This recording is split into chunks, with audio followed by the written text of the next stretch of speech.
లోకం ఒక మాయని తెలుసుకున్నాను. ఏది నా సొంతం కాదనుకున్నాను. తప్పిపోయిన కుమారుని నేనైతే నా కొరకై నిరీక్షించే తండ్రి నా యేసు. తప్పిపోయిన కుమారుని నేనైతే నా కొరకై నిరీక్షించే తండ్రి నా యేసు.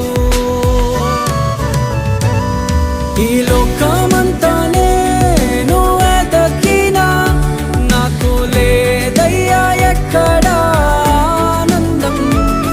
నీ సన్నిధిలో ఒక్క క్షణం